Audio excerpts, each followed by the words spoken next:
All right, everybody. Hello. I am here to talk today about the NHL. The All-Star Game's actually played, and it's been a very interesting NHL season, to say the least, so far. So, going in alphabetical order, I will point out some of the positives, negatives, and just general observations about the NHL and its 31 teams as we head into the second half of the season and the push for the playoffs. The Anaheim Mighty Ducks, or the Anaheim Ducks, rather, if you will. I still haven't gotten used to calling them just the plain Anaheim Ducks after so long. Well, Anaheim is certainly playing some interesting hockey. I mean, they're not out of the playoff race yet. They're one of the few teams that haven't played under 50 games, so I mean, there's that. The problem is that Anaheim happens to play in a very, very stacked Western Conference right now, and they're, as a result, at the very near bottom of the pile, having to rely very much on John Gibson and a lot of youth that is kind of sort of performing. I won't say that it's performing awfully, but it's definitely not delivering the way that it should. Means that the Ducks will probably be looking at another year of rebuilding.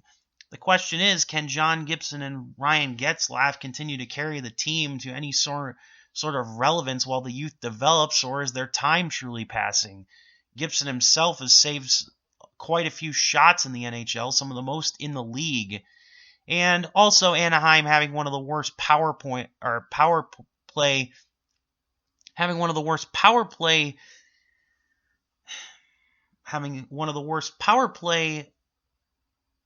percentages in the NHL isn't helping either. They also don't necessarily inspire a great deal of confidence on the penalty kill, but that's not necessarily their fault entirely. Once again, it just feels like it's going to be a long road for the Ducks going forward. Next, the Arizona Coyotes. A team that finally is starting to live up to their potential that they've had with both their youth and free agency moves. The team that made probably the biggest trade of the regular season so far before the trade deadline even passed. It seems that Taylor Hall has managed to awaken himself after getting out of New Jersey. Not that that was that hard, while playing in Arizona. Phil Kessel is still a bit of an anomaly. I don't know necessarily if Kessel is playing up to his potential or if he's just not necessarily got that much left in the tank, and maybe Arizona bought into him a little too late. One thing that I will say about Arizona is the fact that they do have two all-star caliber goaltenders, which has definitely catapulted them going forward, and it should be very vital to a deep playoff run. In theory, the team has actually managed to start scoring, which is something that they struggled with very much last year, and they do have a solid defense, so I don't know. This could be a dark horse year for the Coyotes to not only break out of the basement, but to actually get into the Stanley Cup Finals this year. A lofty goal, I admit, but who knows? Maybe they can make it after all. Next, the Boston Bruins. The team with the most deadly first line in all of hockey. No, seriously, they've got probably the most deadly first line in all of hockey in terms of goal scoring. Pastrnak, Marchand, and Bergeron have really delivered in terms of points and overall assists. Their plus minus is also really showing very, very well as they've gone forward this year. The real question is, can Boston maintain their strong play beyond their first line and their top pairing defense team of Charlie McAvoy and Zdeno Chara? Honestly, I'm kind of iffy on why they signed Charlie Coyle to a massive, massive extension in the middle of the season, and I don't necessarily know if he's worth the cap hit nor capable of leading the second team of Bruins into an offensive strike, into an offensive flurry that will actually, lead them to a cup. Goaltending with Tuukka Rask, though, is still solid, so you've got that going for you at least. In fact, I dare say Tuukka Rask is probably one of the better goaltenders out there right now in the league in terms of both goal percentage and wins. So, I mean, there's that at least. Next, the Buffalo Sabres. Sabres. You guys look like you were actually going to maybe make a break for out of the basement and into the playoffs this year. Sadly, that is not to be. At least not as of now. I mean, you're definitely not out of the hunt per se, but you are, again, in that very, very top-heavy division, so, I mean, let me see where you guys sit, Yeah, you sit in the Metropolitan, kind of falling behind, but you're not necessarily out of the hunt. One good hot streak could catapult you. I mean, I guess it's a good thing that you're in a conference with mostly teams above 500. Problem is that you guys don't play nearly consistent enough. Your goaltending has been very spotty between Allnark and Carter Hutton. I mean, at least the Rasmus pairing of the both Rasmuses, Deline and Ristolainen, are finally playing like their top caliber draft level picks. If only I could say the same for Casey Middlestat, who's been banished to the AHL and isn't even doing that incredibly well in the AHL either, to the point where you have to wonder if he's traded for a third round pick or something in an attempt to get some sort of value for the bust.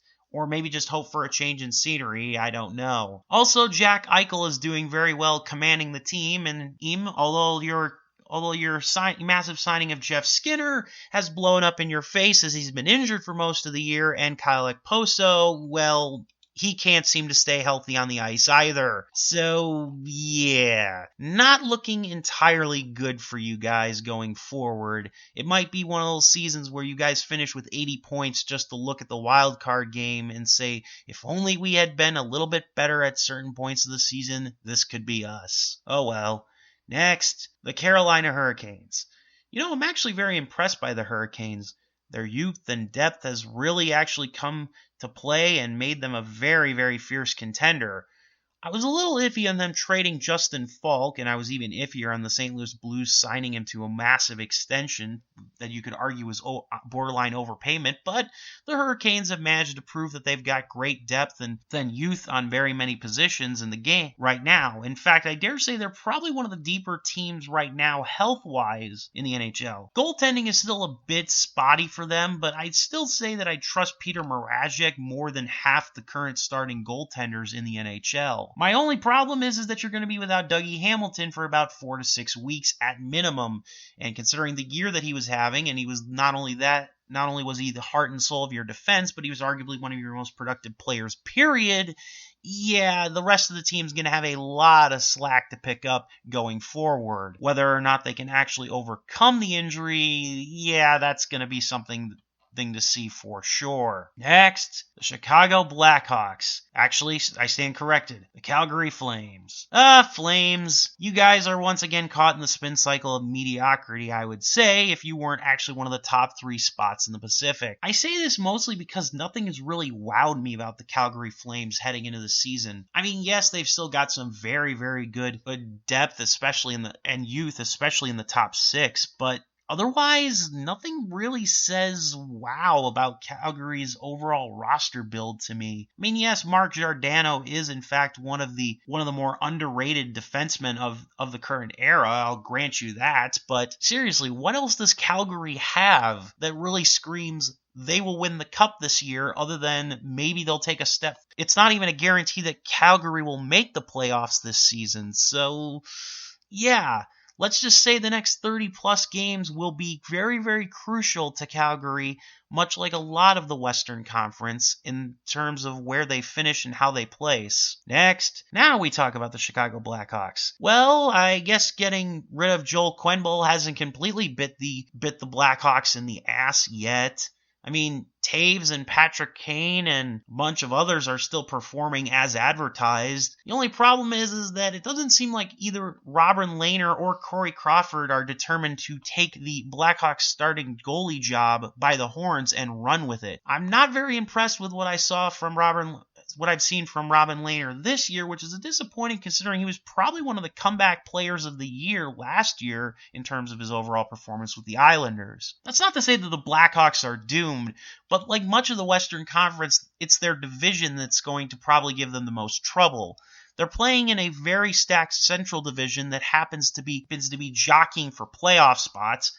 They're tied currently with Winnipeg. Minnesota's nipping at their heels, and Ills and Nashville isn't also that far behind either. So, yeah, it's essentially a case of the Blackhawks might be a team that is good, but not necessarily good enough. Oh yeah, and you've also been struck a lot by the injury bug this season. Calvin DeHaan sends you a complimentary fruit basket from the injured reserve, which is a shame considering the amount of money you threw at him to get him signed. Oh yeah, and Andrew Shaw is still a cap anchor that you paid way too much for, Blackhawk fans. Sorry. You paid too much for a fourth-line grinder. That's all there is to it. The Colorado Avalanche. Oh, no, wait. Forgive me again. I actually meant to say the Columbus Blue Jackets. We're going alphabetically here.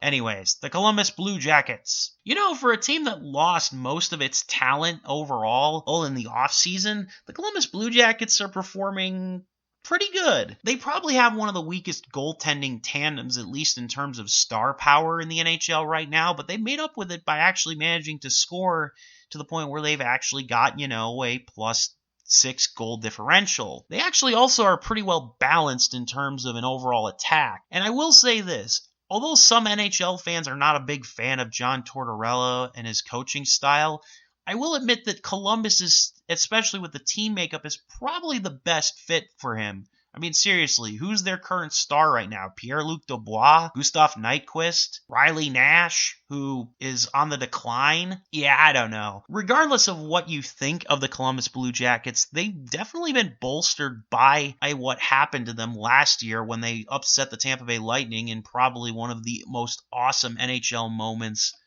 of the season last year. And they're still actually at the top of the wild card food chain right now, and they're still actually within striking distance of a top spot in the Metropolitan. Of course, the Metropolitan is stacked, and Carolina is also directly behind them also, so yeah, it's definitely one of those cases where you're probably not going to get any easy wins in the Metro or the Central. In fact, I dare say that they're mirror images of each other, the Metro and the Eastern Conference and the West and the Central and the West, with each division's spot in the division being claimed by a potential playoff contender, yet of course only up to 5 can make it out of the 7 or so in the actual conference, or the actual division, And now, Colorado. I would say Colorado has probably been the most pleasant surprise of the year, but I'd be lying. Honestly, Colorado is doing just good hockey all around overall. I will say that their goaltending does leave a little bit to be desired in terms of overall actual efficiency, but I'm also not going to pretend that with Nathan MacKinnon then doing what he's doing, and just overall, and your overall other first-line players performing at the level that they are, that you're not at least in contention for the Stanley Cup this year. In fact, I dare say that actually shipping off Tyson Barrie despite retaining cap salary, might have actually done the Avalanche some good this year. It's definitely going to be interesting to see going forward, but I do have high hopes that the Avalanche will continue their forward momentum. Whether or not it's going to end positively, of course, will be determined, but can't necessarily go 100% wrong with backing the Avalanche at this stage of the season. Next, the Dallas Stars. Oh boy, the Dallas Stars. Well, I mean, I guess you guys can take some pride that even though your coach was fired for very racist allegations, I mean, I guess you can take pride in saying that you weren't the only team this season to have your coach fired for kind of dubious circumstances. I mean, the Flames fired their coach for Bill Peters for player abuse, and they've turned out okay so far. In fact, they've actually gotten marginally better. Yeah, I know, that was one thing I didn't mention when talking about the Flames. As for the Dallas Stars, I have to admit, other than Alexander Radulov being underperforming a little bit despite his overall cap hit and overall experience, I will say that Jamie Benn and Tyler Seguin have continued to take very, very good steps this year. Ben Bishop also holding up this year in terms of his body and not breaking down has also allowed for the team to actually maintain some semblance of relevancy to the point where they're actually, still high up in the standings. Now, granted, in the Central Division with everybody jockeying for position, there's only really 1 or 2 teams that have stood out in terms of overall dominance, and, well, the Western Conference itself has been very, very balanced in terms of the amount of points each team currently has, with only a few standouts, unlike in the East, where there's definitely quite a few top dogs and a couple teams straight to the tank. I don't know if the Dallas Stars can keep it up going forward. A lot of it definitely depends on whether or not they can get production from their bottom 6, even more so than they currently are. And definitely it also depends on whether or not Ben Bishop will actually continue to do as good as he's been doing lately, i.e. not get injured again. But hey, these are just random thoughts on what's going on in the NHL season at this point, heading into beyond the All-Star game. Not like these are definitive playoff predictions or anything. I digress. Next. Oh boy, the Detroit Red Wings. Positives about the Red Wings. Positives about the Red Wings.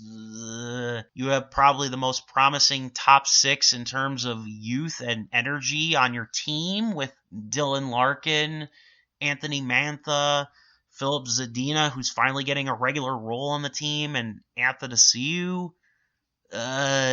Jeff Blashill's an okay coach who I think just got handed a very, very poor situation, and if you're smart, you won't end up firing him just even though you're straight in the tank pretty much with just the 26 points and negative 90 goal differential. And to be fair, I can't really tell whether or not you suck as a team because you just don't have the talent and you're in the middle of a rebuilding year, or perhaps more accurately, you're just injured so badly that you can't do a damn thing. Seriously, every major player on the Red Wings with a few handfuls of exceptions has been injured or awful. The goaltending definitely doesn't help, but at the very least I can say that if this team was healthy-ish, maybe they'd have 20 wins right now? I don't know. I'm grasping at straws here for positives. Basically, the only positive is that the Detroit Red Wings are probably going to be getting the number 1 overall pick in the lottery, or at the very least will have a great chance of it. They could also be a team that makes an opportunity to shift off some underperforming pieces at the deadline in hopes of getting future considerations and prospects. But then again, considering their own prospects haven't really developed with a handful of exceptions, yeah, that would kind of just be like rolling the dice essentially and hoping to get something slightly less horrible. Honestly, I will say that Jeff Blashill not being fired though by the Wings is probably the most surprising of the not firings at all. And yeah, I mean, I guess there's always next year. But for right now, Hockey Town will remain hockey hell courtesy of, well, everything that's gone wrong. Next, the Edmonton Oilers. I'm kind of amazed that Ken Holland left the Detroit Red Wings basically to go and try to salvage the Edmonton Oilers. I'm even more surprised that he's actually decided at the beginning of the season to give Peter Chiarelli a great deal of credit for the team's construction. Yes, Peter Chiarelli, the man who locked the team into terrible, terrible, awful contracts to the point where he really had to do some moving and shaking. I will give credit where credit's due in that he actually managed to get rid of Milan Lucic, although he had to take on an equally bad contract in James Neal, and yet surprisingly, James Neal has actually performed in Edmonton while Calgary has gotten next to nil from Milan Lucic. Oh yeah, and much like Boston, Edmonton has the problem of their first line being so deadly good that it puts them ahead a lot of times, but not a whole lot else. And I actually should stand corrected. Boston at least has a defense. Edmonton does not. Leon Draisaitl and Connor McDavid may lead the league in overall points and goals or be near the top of the leaderboard, but that doesn't change the fact that the Oilers definitely don't have a good defense, and they also don't have the greatest goaltending. I mean, they're basically relying on old Mike Smith to get them through it, and, well, let's be honest, he isn't exactly a viable starter in this NHL in this era. I will say this, though. They lead the league in the power play, and they also have a pretty good penalty kill. So, I mean, special teams wise, I guess you could say the Oilers have some oomph. But yeah, seriously, if they get you can stop Draisaitl, McDavid, and Ryan Nugent-Hopkins. This team doesn't seem to have a whole lot going for it right now. Where they finish in the season and what ranking they'll have in the playoffs will definitely determine their fate, in my opinion. They're currently in a two-way tie right now for the second seed in the Pacific Division, so, I mean, that's something. Whether or not they'll hold on to it, that's to be determined. Next, the Florida Panthers. Ah, yes, the Florida Panthers, the team that's gambled on pretty much everything in hopes to save Dale Talon's job and has come away with results. I mean, yeah, Joel Quenneville can definitely turn the team around from a coaching perspective, but I don't necessarily know if Florida is necessarily getting the production or the results that they're hoping for. Yes, they currently hold a playoff spot in the Atlantic, but if you take the Metropolitan out of the picture, they wouldn't be in the playoffs right now. Or at the very least, they'd be clinging to a wild card spot as opposed to a division leader spot. Yes, several key acquisitions have performed adequately. Others have not. Anton Strowman has been relatively mediocre, proving that he probably doesn't have that much tread left on his tires, which was something I think Tampa Bay could have told you. And Sergei Bobrovsky has been a hot mess. Yes, he has actually won quite a few games for the team.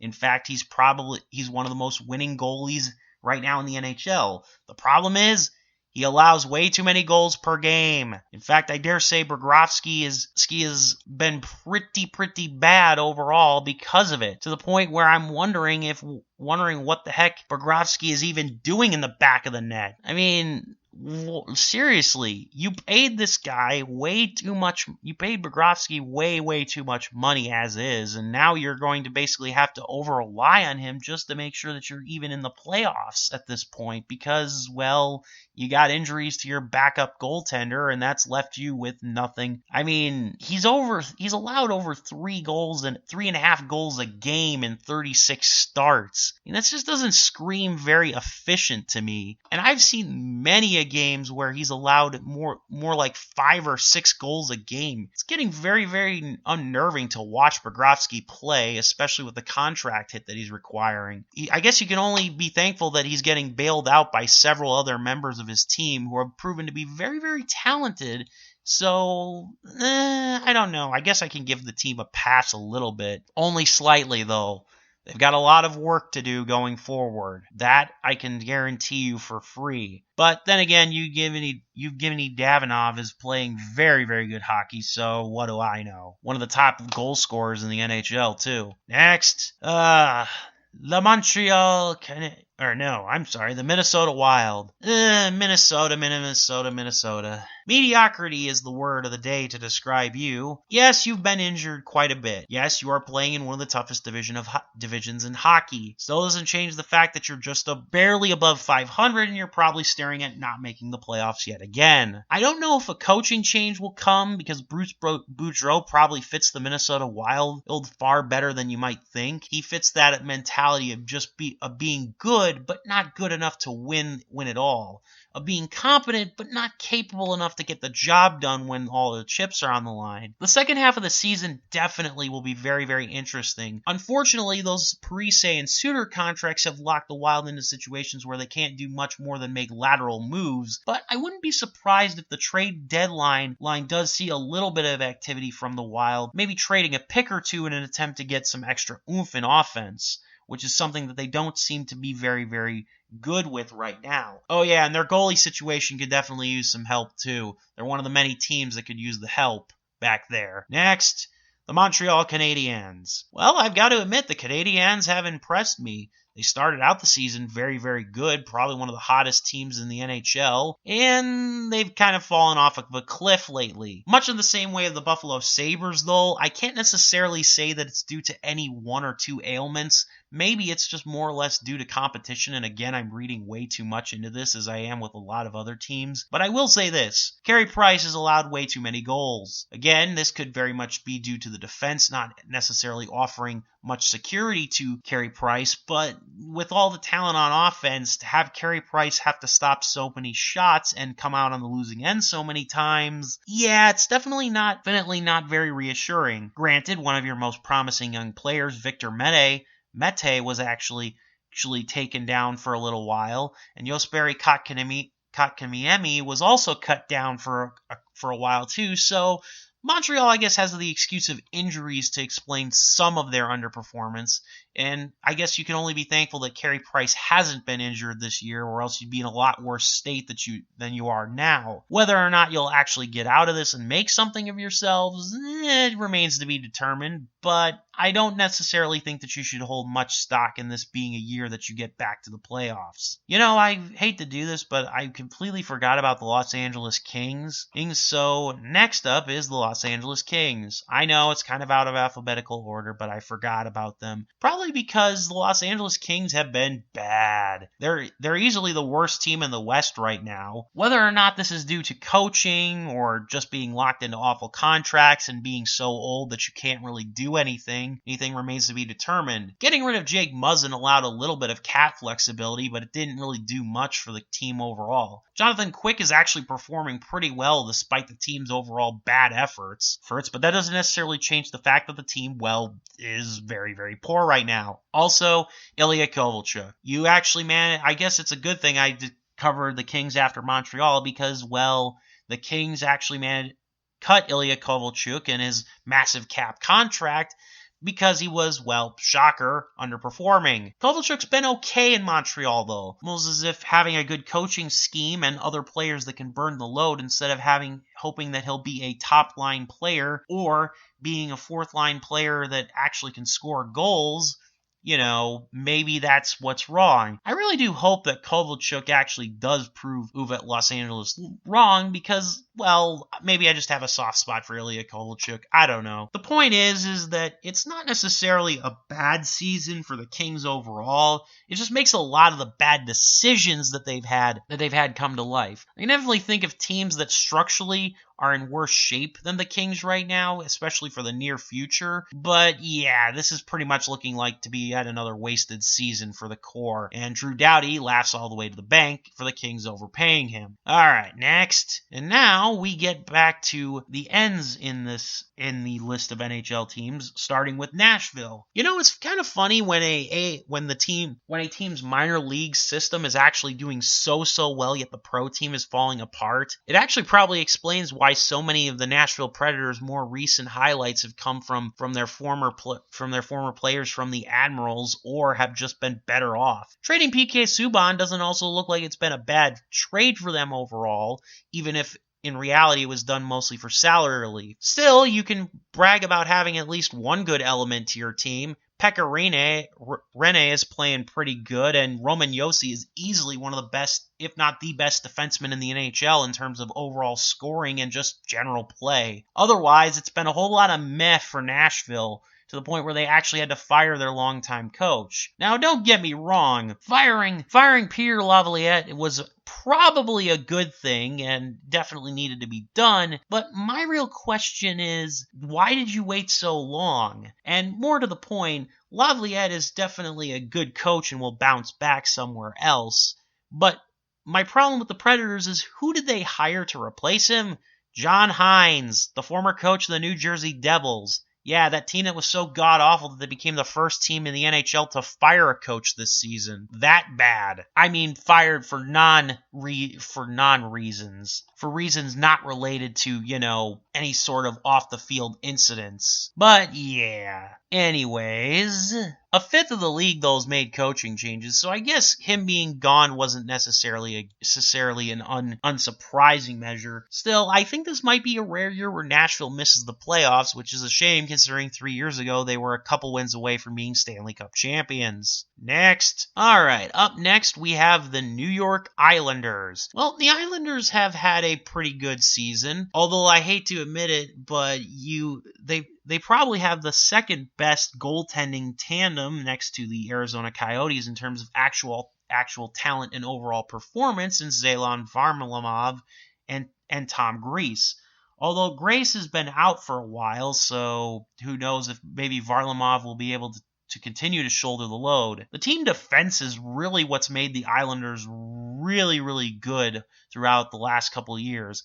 Definitely emphasized by Barry Trotz. They honestly probably would have an even better record if they weren't playing in the Metropolitan Division, but the fact that they have nearly 30 wins at this point in the season is definitely a good indication to have hope. It'll definitely be interesting because, as I said, the Metropolitan is stacked with both Columbus and Carolina in particular nipping at the heels of the New York Islanders, but that might not necessarily be the end-all be-all doomsday scenario. After all, the Islanders like I said, do have probably one of the best defenses in the NHL, and overall, they get the job done when it matters the most. They don't have a lot of star power, necessarily speaking, since John Tavares left, but they do have probably some of the best overall team structure. Next, the New York Rangers. I actually was kind of surprised to look at the standings and see the New York Rangers are actually doing okay for a team that's rebuilding. Now, granted, they can't seem to decide whether or not they want to put King Henrik out to pasture since they can't move his contract, or to actually use one of their two backup new Russian goaltenders who will probably unseat Henrik once he finally retires. Although it's very likely that they could end up trading one of their younger backup goalies to get some sort of return. Well, let's be honest, that probably wouldn't necessarily be the worst thing after all. Well, let's be honest. They've got more than enough pieces, and a 3-goaltender rotation just isn't something that sounds very feasible at this point. A lot of the other free agent signings, for the most part, in the rebuild have gone pretty well for the Rangers. Artemi Panarin performing as advertised, Jacob Trouba's doing very well, and then there's Kaapo Kakko. Yeah, the guy may not be NHL ready, as much as I hate to admit it. A lot of it, I don't know if it has to do with just the fact that he hasn't been able to adjust to the NHL style of game, or if he's just nervous to the point where he can't perform. But both he and the number 1 overall pick of the year, as we'll talk about later, are just not NHL ready and have been underperforming despite the fact that they seemed like they were going to be plug-and-play players. If Kaapo Kakko doesn't develop, it could be a little bit longer into the rebuild for the Rangers. At this rate, they could be looking at a lottery pick anyways, considering they sit just above 500.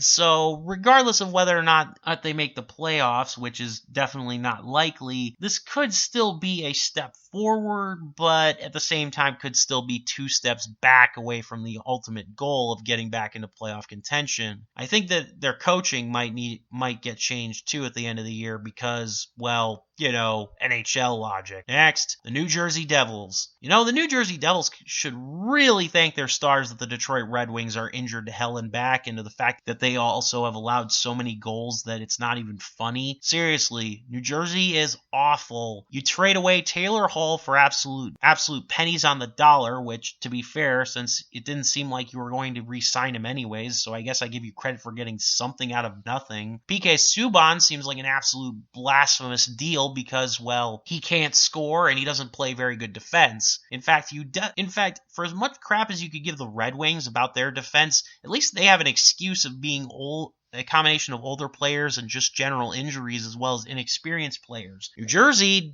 just doesn't have defensive players to match up with any team in the NHL, period. You also are in the dubious honor of being the first team to fire your head coach this year, or one of the first teams to fire your head coach this year.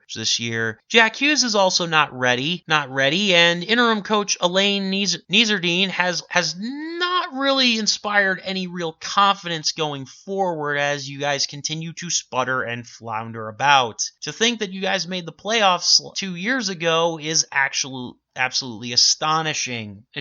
And to think that you're now pretty much on your way to going to get yet another pick in the draft lottery, depending on where you and Detroit both finish, is, well, just par for the course, really. It's a shame, too, because Nico Hischier is really good, and he definitely and Gustav Nyquist has definitely performed a little bit better than expected, or Nikita Gusev, rather, I should say, has performed much better than I think a lot of people expected him to after some time away from the NHL. So, you've got some positives, but yeah, this is another lost season for... Next, the Ottawa Senators. Honestly, I gotta say, I'm impressed with what the Ottawa Senators have managed to do. Granted, this was before the All-Star break when they, sputtered a little bit and have started to fall off a little. But I will say this. The Senators have performed much better than expected. Now, granted, and that's comparing them to New Jersey and Detroit and even the Kings. So, it's not necessarily saying much, but that's not really necessarily my reasoning for not necessarily taking the Senators seriously. My problem is that the Senators, much like a lot of teams currently in the NHL fighting for the bottom,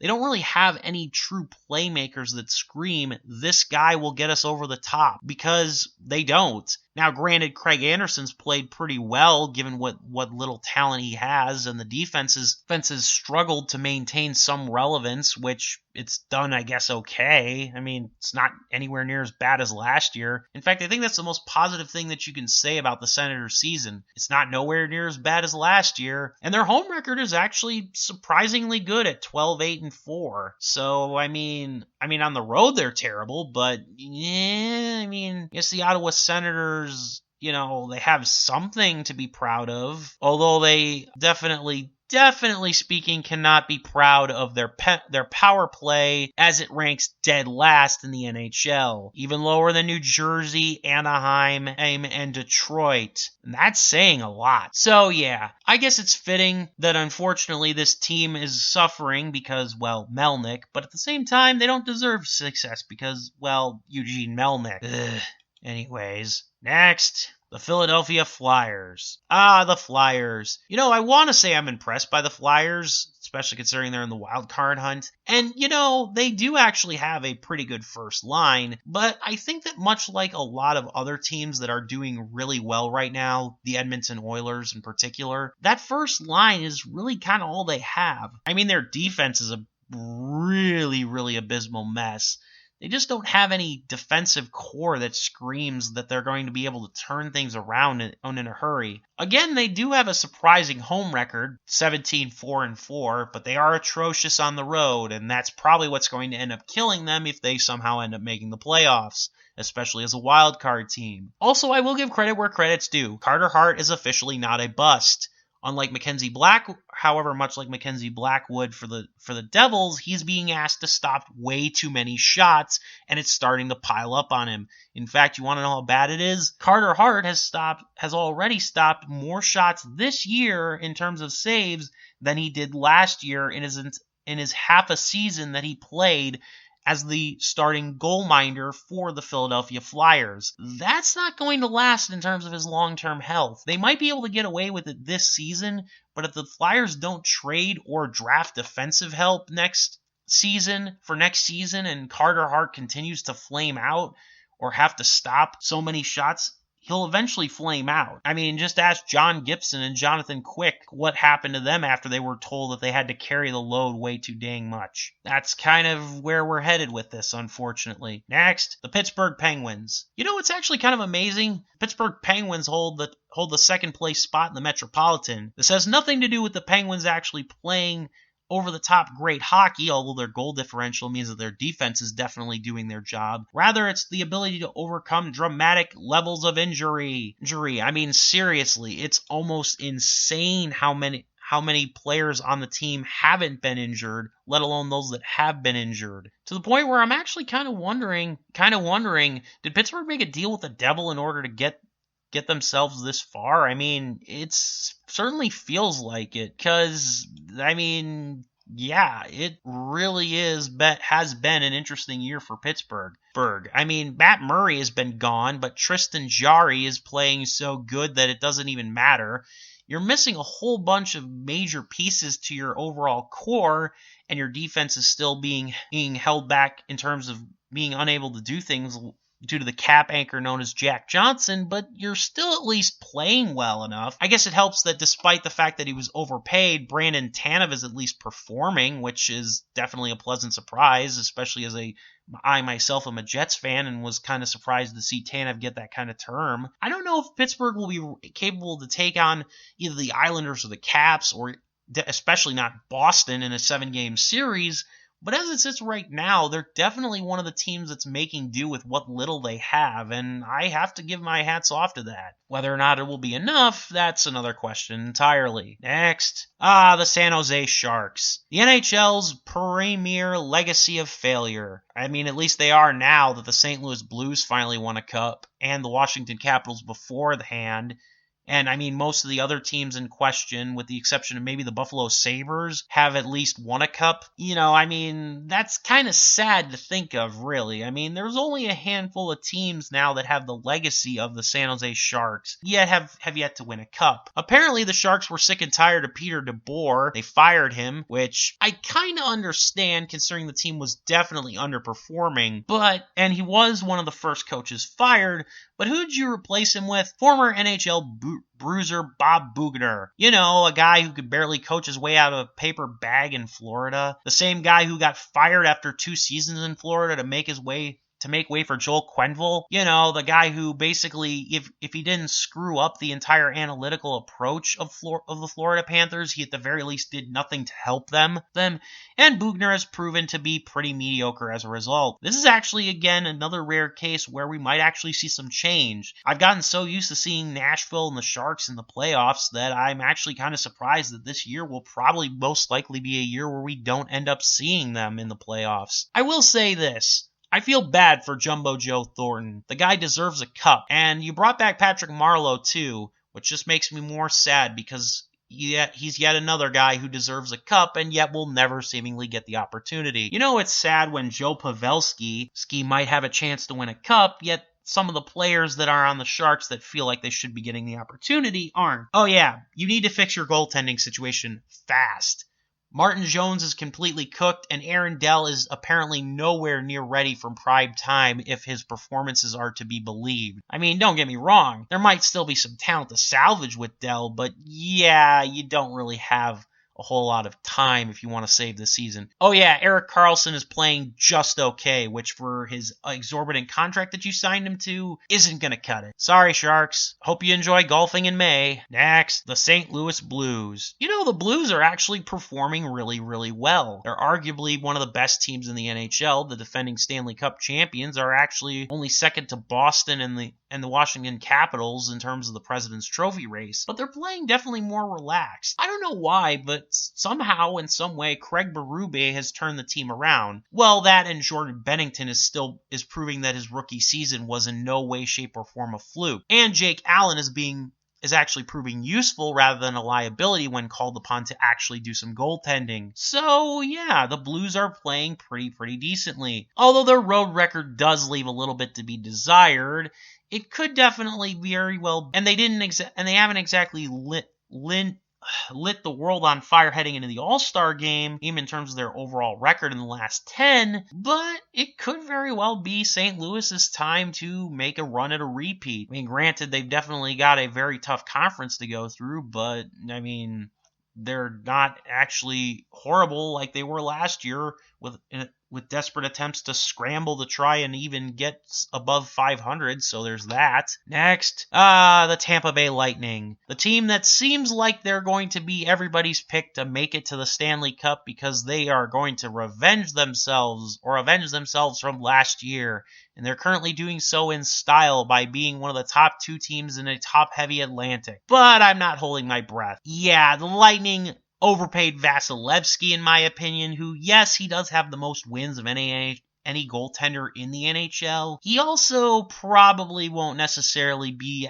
at prime shape come the playoffs if he has to keep winning games day in and day out for the Lightning. I mean, seriously, who the hell is your backup goaltender? And also, can you honestly be trusted can your top 6 honestly be trusted to perform?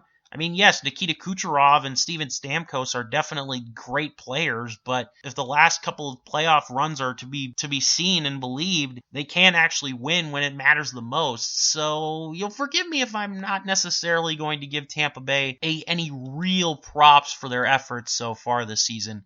Wake me when you make the Stanley Cup Finals.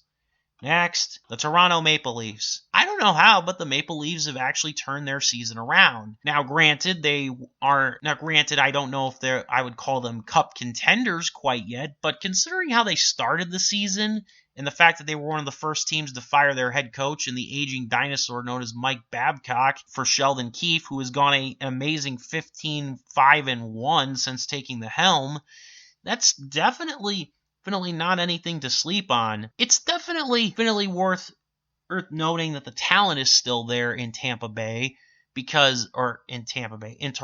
because it is. I mean, we've got John Tavares, Austin Matthews, and Mitch Marner. The problem is that a great bulk of your cap is locked up in these players, and you have very little wiggle room. So actually having them perform is, well, kind of sort of overdue. Whether or not Toronto will actually make the playoffs, of course, this time is definitely to be determined. Although I can tell you this, their rival Boston is doing them no favors by doing so well. And even then, if they actually did manage to make it against Boston, like say in the wild card, I have no doubt that they will once again get beat by the Bruins in a Game 7. So, yeah. But hey, I've been wrong before. Next. The Vancouver Canucks. Well, I'll be the first to admit I didn't see this coming for the Canucks. Canucks leading the Pacific Division as the halfway through the season? Yeah, no, I definitely didn't see that coming. Now, granted, it's been bolstered by mostly strong play at home and a pretty bad record on the road, which again could spell disaster in the playoffs, but they've got a great young core. Bo Horvat, Elias Patterson, Louis Eriksson, Patrick Demko, and even Jacob Markstrom are all doing pretty well, all things considered. I think Vancouver is one of the more complete teams right now in terms of getting the most out of their players, in terms of the dark horses that are currently flooding the NHL. And by that I mean there's a lot of teams that, if the season ended today, would either be in the playoffs but probably not exactly expected to win the cup, or teams that, well, they could be considered just outside the playoffs, yet could still make a run if they were given the opportunity. Whether or not Vancouver can keep this momentum going through the remainder of the season, I don't know. It may be too much too fast. If they finished with the top team in the Pacific, though, I might actually be inclined to buy into them come playoff time. So take that for what you will. Next, the Vegas Golden Knights. I just have one question for you, Vegas. What the hell are you doing? I mean, you make all of these moves in an attempt to get under the cap. You still have a great degree of talent that is relatively underperformed, and yet you fire your coach, Gerard Gallant? Like, seriously, why would you fire Gallant? Now, I mean, don't get me wrong. It's not like he was doing the greatest job this season, but you do realize, Vegas, that you were in the wild card, that you are and were still in the wild card hunt when you fired him. In fact, allow me to state that you were within striking distance of the division.